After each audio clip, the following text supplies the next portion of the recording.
सुप्रभात बच्चों, नवांकुर डिजी लेसन्स में आपका स्वागत है। आज हम पढ़ने जा रहे हैं कक्षा 11 विषय हिंदी आरोह भाग 1 काव्यखंड के अंतर्गत पाठ 10। पाठ का नाम है आओ मिलकर बचाएं। इस पाठ की रचयिता निर्मला पुतुल हैं। कवयित्री निर्मला पुतुल का जन्म 6 मार्च सन 1972 में झारखंड प्रांत के दुमका जिले में एक आदिवासी परिवार में हुआ था। इन्होंने आदिवासी समाज की विसंगतियों को तल्लीनता से उकेरा है। कड़ी मेहनत के बावजूद खराब दशा, कुरीतियों के कारण बिगड़ती पीढ़ी, थोड़े लाभ के लिए बड़े समझौते, पुरुष वर्चस्व, स्वार्थ के लिए पर्यावरण की हानि आदि स्थितियां पुतुल की कविताओं के केंद्र में हैं। इनकी प्रमुख रचनाएं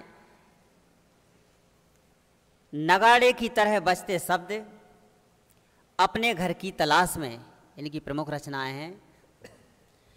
निर्मला पुतुल आदिवासी जीवन के कुछ अनछुए पहलुओं से कलात्मकता के साथ हमारा परिचय कराती हैं और संथाली समाज के सकारात्मक और नकारात्मक दोनों पहलुओं को निडरता से सामने रखती हैं।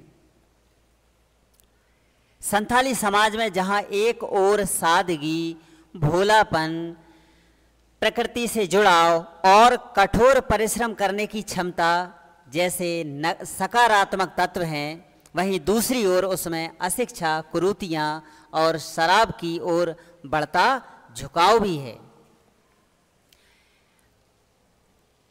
आओ मिलकर बचाएं कविता में दोनों पक्षों का यथार्थ चित्रण हुआ है।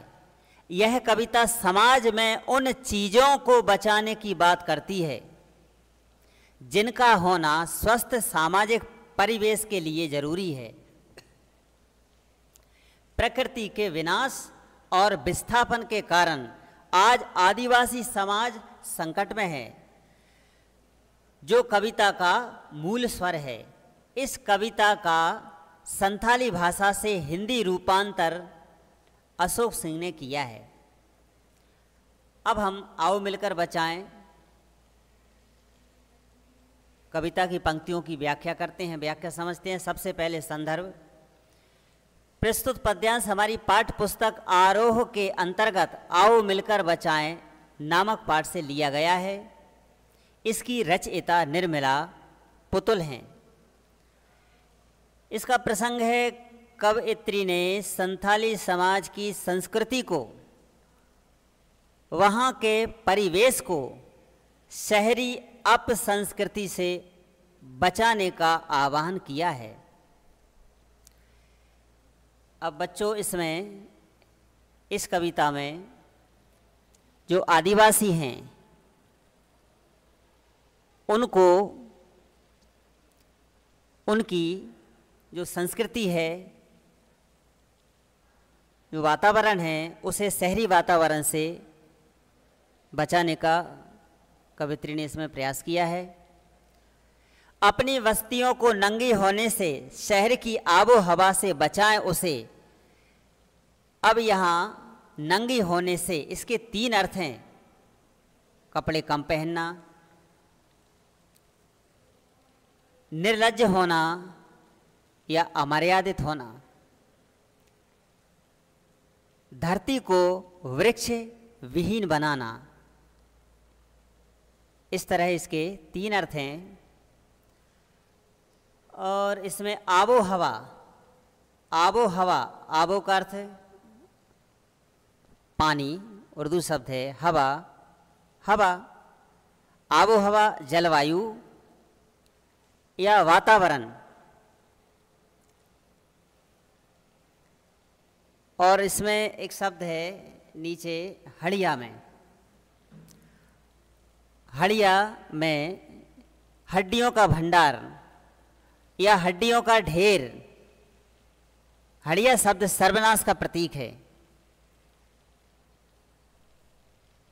तो कवयित्री कहती हैं कि हमें अपनी बस्तियों को अमर्यादित होने से बचाना है, अपनी बस्तियों को अमर्यादित होने से बचाना है।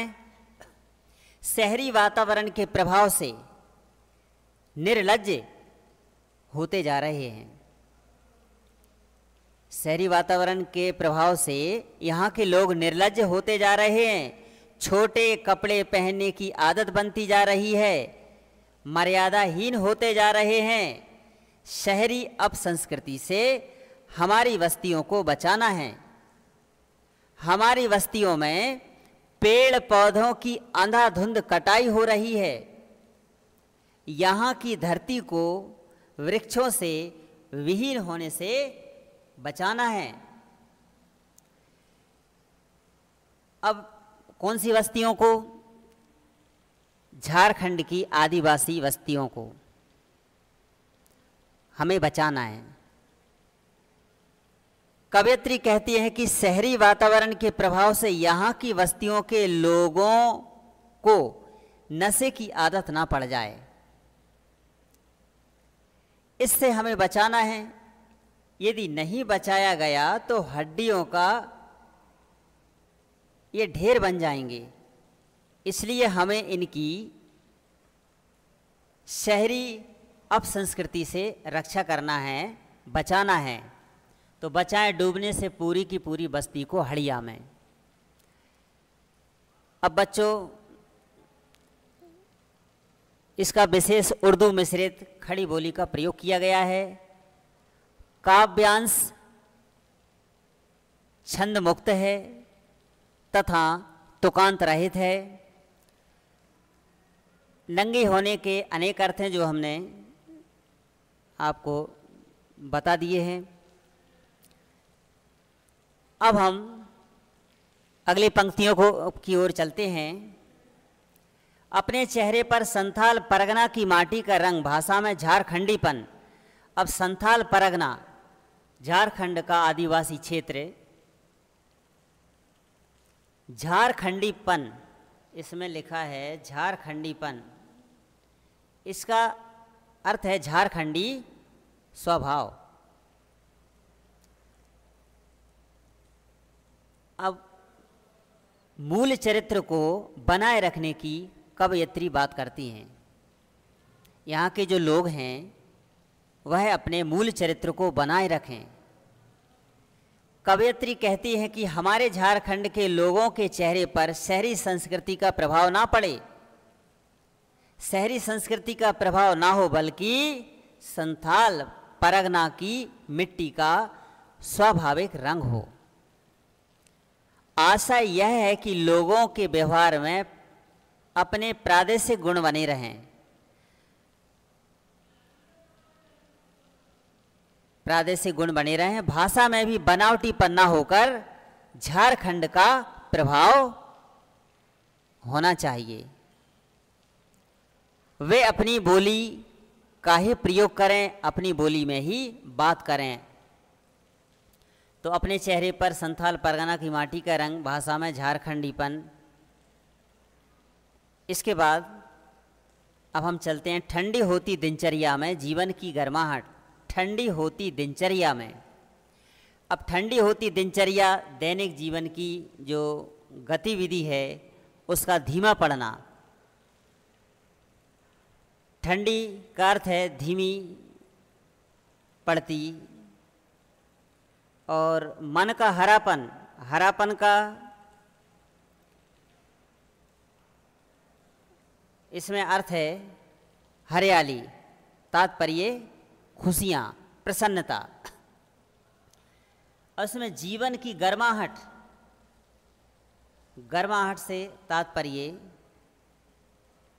जुझारूपन, जोशीलापन, अक्खड़पन, कठोर होना, जुझारूपन, जूझने या संघर्ष करने की प्रवृत्ति। कवयित्री कहती हैं कि शहरी संस्कृति के प्रभाव में आकर यहाँ के लोगों की दिनचर्या में ठहराव आ गया है, उनके जीवन का उत्साह नष्ट हो गया है। कवयित्री चाहती हैं कि उनके जीवन में वह उत्साह फिर से लौट आए, जीवन की गर्माहट, जो जीवन का उल्लास है, उत्साह है, वह बना रहे। कवयित्री चाहती हैं कि जो खुशियां हैं वह बनी रहें। शहरी प्रभाव से उनकी खुशियों को बचाना है। लोगों के दिलों का जो भोलापन है, सरलता है, उसको भी बचाना है। वहाँ के लोगों का जो अक्खड़पन स्वभाव है और जूझने या संघर्ष करने की प्रवृत्ति है, उसको भी शहरी प्रभाव से हमें बचाना है, क्योंकि ये प्रवृत्तियाँ उनकी पहचान हैं।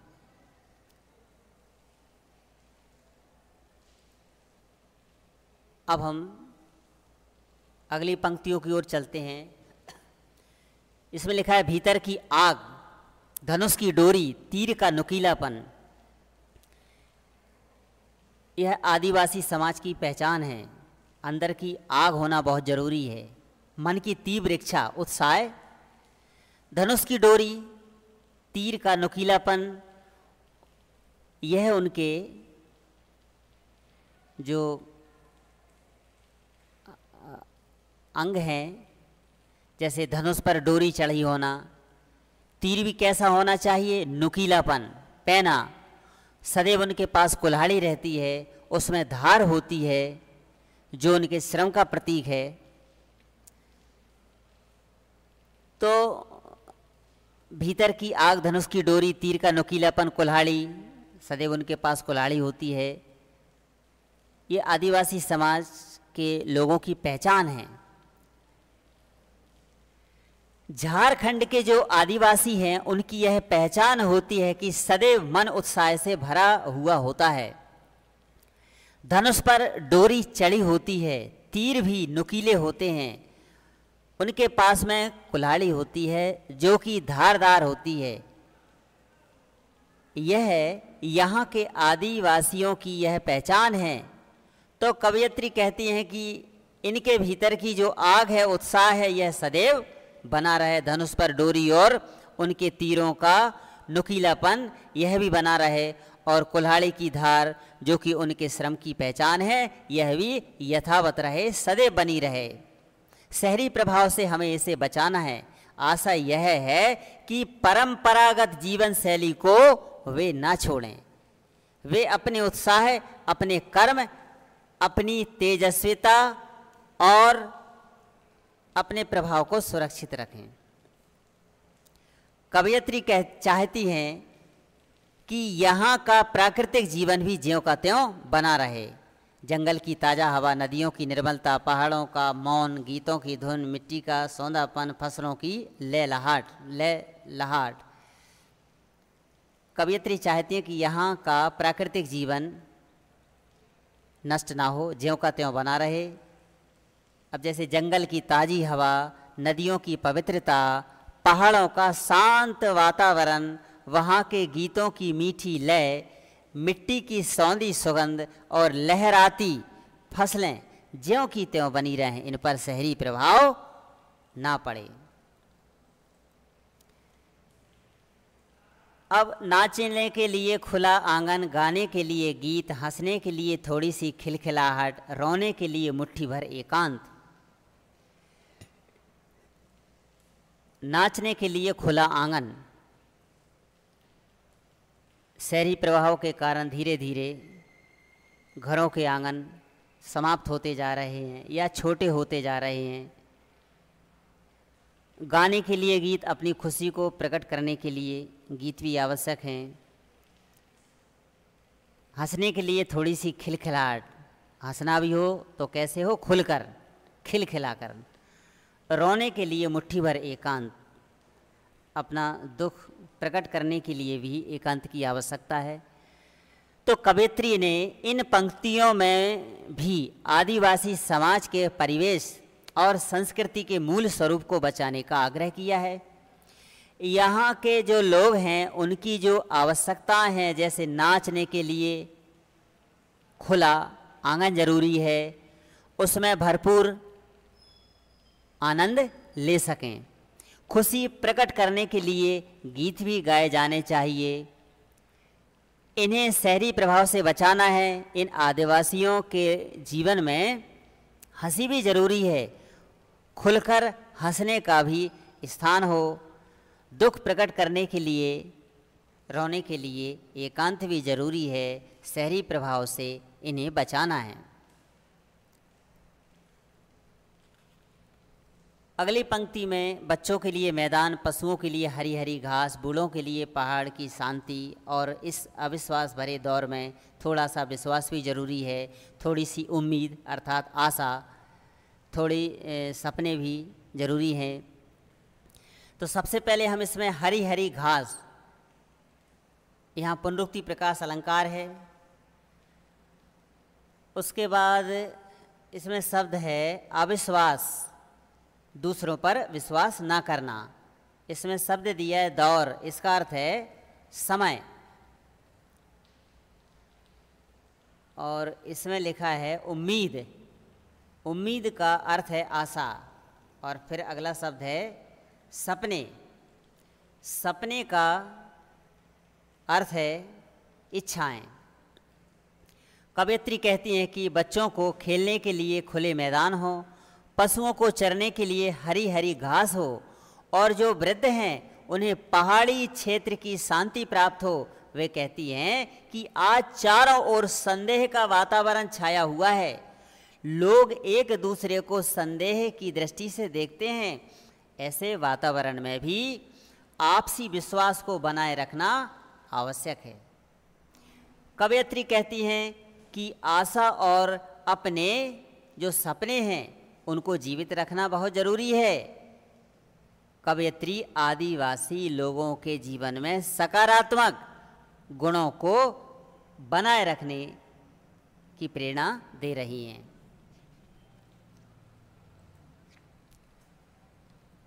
अब आओ मिलकर बचाएं कि इस दौर में भी बचाने को बहुत कुछ बचा है अब भी हमारे पास। आज भी हमारे पास बचाने के लिए बहुत कुछ है जिसकी हम रक्षा कर सकते हैं। कवयित्री कहती हैं कि आज के इस अविश्वास भरे दौर में भी, जो अविश्वास का समय चल रहा है, इस समय में भी अपनी संस्कृति, सभ्यता, अपने सपने, आपसी विश्वास, अपना परिवेश, प्राकृतिक वातावरण, मतलब अभी भी हमारे पास बहुत कुछ है जिसे बचाया जा सकता है। अपनी संस्कृति, सभ्यता को सुरक्षित किया जा सकता है, शहरी अपसंस्कृति से बचाया जा सकता है। इस पूरी कविता में खड़ी बोली का प्रयोग है, अतुकांत कविता है, मुक्तक छंद में है, यह कविता छंद से मुक्त है, सरल और सहज भाषा का प्रयोग है। कविता में अपनी मूल संस्कृति की रक्षा की प्रेरणा दी गई है।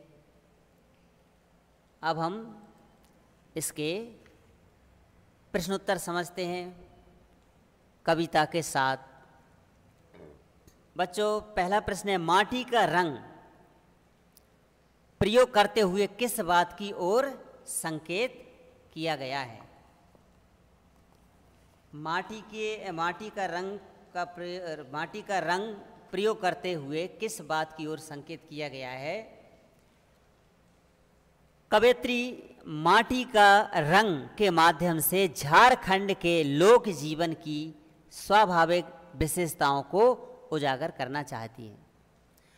वहाँ की स्वाभाविक झारखंडी भाषा, जुझारूपन, अक्खड़ता, नाच गान, स्वच्छ प्राकृतिक वातावरण, धनुषवाण, कुल्हाड़ी आदि माटी के रंग हैं, उनकी ओर संकेत किया है, उसे व्यक्त किया है। प्रश्न क्रमांक 2 है, भाषा में झारखंडीपन से क्या अभिप्राय है? भाषा में झारखंडीपन से क्या अभिप्राय है? तो झारखंडीपन का अर्थ है झारखंड के लोगों की अपनी भाषा, झारखंड के लोगों की स्वाभाविक बोली। कवयित्री का मानना है कि यहाँ के लोगों को अपनी क्षेत्रीय भाषा को बाहरी भाषा के प्रभाव से मुक्त रखना चाहिए, उसके विशिष्ट उच्चारण व स्वभाव को बनाए रखना चाहिए। प्रश्न क्रमांक 3, दिल का भोलापन या दिल के भोलेपन के साथ साथ अक्कड़पन और जुझारूपन को भी बचाने की आवश्यकता पर क्यों बल दिया है? दिल के भोलेपन के साथ साथ अक्कड़पन और जुझारूपन को बचाने की आवश्यकता है, उस पर बल इसलिए दिया गया है कि व्यक्ति में भोलेपन के साथ साथ अक्कड़पन, जुझारूपन, संघर्ष करने की क्षमता जरूरी है, होना चाहिए। दिल का भोलापन अर्थात मन का साफ होना। दिल का भोलापन उनके सरल तथा सहज स्वभाव को दर्शाता है। वे इतने भोले हैं कि शहरी संस्कृति उन पर गलत प्रभाव डाल सकती है, इसलिए कवयित्री चाहती हैं कि भोलेपन के साथ साथ अक्कड़पन भी हो, जिससे कि उन्हें सही गलत की समझ हो सके। कवयित्री उनके जुझारूपन या संघर्षशील स्वभाव को बचाना चाहती हैं ताकि वे कठिन परिस्थितियों का सामना कर सकें। प्रश्न क्रमांक 4, प्रस्तुत कविता आदिवासी समाज की किन बुराइयों की ओर संकेत करती हैं? अब आदिवासी समाज की जो बुराइयां हैं, जैसे उनके जीवन पर शहरी संस्कृति का प्रभाव पड़ रहा है, जिसके कारण वे अपनी असली पहचान को भूलते जा रहे हैं। संथाली समाज अभी भी अशिक्षित है। उनका झुकाव शराब की ओर अधिक हो रहा है। उनकी दिनचर्या में स्थिरता आती जा रही है। ये समाज की बुराइयां हैं जिनकी ओर संकेत किया है।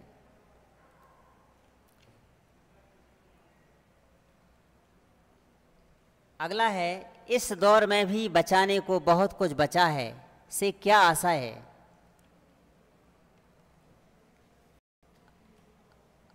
अब इसका आशा यह है कि आज के इस अविश्वास भरे दौर में भी अपनी संस्कृति, सभ्यता, अपने जो सपने हैं, आपसी विश्वास, अपना परिवेश, प्राकृतिक वातावरण, अभी भी बहुत कुछ है जिसे समाप्त होने से बचाया जा सकता है।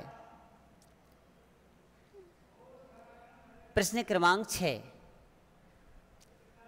निम्नलिखित पंक्तियों के काव्य सौंदर्य को उद्घाटित कीजिए। अब ठंडी होती दिनचर्या में जीवन की गर्माहट, यह काव्य पंक्ति लाक्षणिक है। ठंडी होती दिनचर्या का आशय है उत्साहहीन, उमंगहीन होना, तो शून्य जीवन। गर्माहट उमंग, उत्साह और क्रियाशीलता का प्रतीक है। थोड़ा सा विश्वास, थोड़ी सी उम्मीद, थोड़े से सपने, आओ मिलकर बचाएं। छंद से मुक्त पंक्तियां हैं। कवयित्री ने कुछ उर्दू शब्दों का प्रयोग किया है। उम्मीद उर्दू शब्द है, विश्वास संस्कृत, तथा तद्भव शब्द है सपने। इन शब्दों का मिला जुला प्रयोग किया है। भाषा अत्यंत सरल एवं सहज है। पंक्तियों में तुकबंदी नहीं है, अतुकांत हैं। प्रश्न क्रमांक 7, बस्तियों को शहर की किस आबो हवा से बचाने की आवश्यकता है? बस्तियों को शहर की किस आबो हवा, मतलब किस वातावरण से बचाने की आवश्यकता है? आदिवासी समाज को या बस्तियों को अमर्यादित होने से बचाना है, निर्लज्ज होने से बचाना है, मर्यादाहीन होने से बचाना है। बस्तियों को पेड़ पौधों की अंधाधुंध, मतलब बस्तियों में जो पेड़ पौधे हैं उनकी अंधाधुंध कटाई होने से बचाना है। यहाँ की धरती को वृक्ष विहीन होने से बचाना है। मतलब कवयित्री शहरी अपसंस्कृति के प्रभाव से बस्तियों को, आदिवासी बस्तियों को बचाना चाहती हैं, उन्हें बचाने की आवश्यकता है। इस तरह पाठ समाप्त होता है। धन्यवाद।